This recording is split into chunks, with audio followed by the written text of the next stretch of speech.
আমি সর্বপ্রথমে স্মরণ করছি সর্বকালের সর্বশ্রেষ্ঠ বাঙালি জাতির পিতা বঙ্গবন্ধু শেখ মুজিবুর রহমানকে। বঙ্গবন্ধু শেখ মুজিবুর রহমানকে বঙ্গবন্ধু শেখ মুজিবুর রহমানকে বঙ্গবন্ধু শেখ মুজিবুর রহমানকে বঙ্গবন্ধু শেখ মুজিবুর রহমানকে বঙ্গবন্ধু শেখ মুজিবুর রহমান বঙ্গবন্ধু শেখ মুজিবুর রহমান বঙ্গবন্ধু শেখ মুজিবুর রহমানকে শেখ মুজিবুর রহমানকে শেখ মুজিবুর রহমান। আমি শুরুতেই গভীর শ্রদ্ধার সাথে স্মরণ করছি সর্বকালের সর্বশ্রেষ্ঠ বাঙালি জাতির পিতা বঙ্গবন্ধু শেখ মুজিবুর রহমানকে। বঙ্গবন্ধু শেখ মুজিবুর রহমান বঙ্গবন্ধু শেখ মুজিবুর রহমান বঙ্গবন্ধু শেখ মুজিবুর রহমান বঙ্গবন্ধু শেখ মুজিবুর রহমান বঙ্গবন্ধু শেখ মুজিবুর রহমান বঙ্গবন্ধু শেখ মুজিবুর রহমান বঙ্গবন্ধু শেখ মুজিবুর রহমানকে। প্রথমে আমি পরম শ্রদ্ধা করে বঙ্গবন্ধু শেখ মুজিবুর রহমান আমাদের স্বাধীনতার মূল স্থপতি, যিনি অনবদ্য নায়ক, তার প্রতি শ্রদ্ধা নিবেদন করছি। আমি শ্রদ্ধা করে স্মরণ করতে চাই আমাদের স্বাধীনতার রূপকার, স্থপতি, সর্বকালের সর্বশ্রেষ্ঠ বাঙালি জাতির জনক বঙ্গবন্ধু শেখ মুজিবুর রহমান।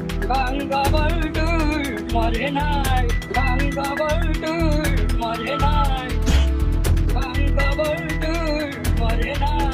আমি মরে নাই।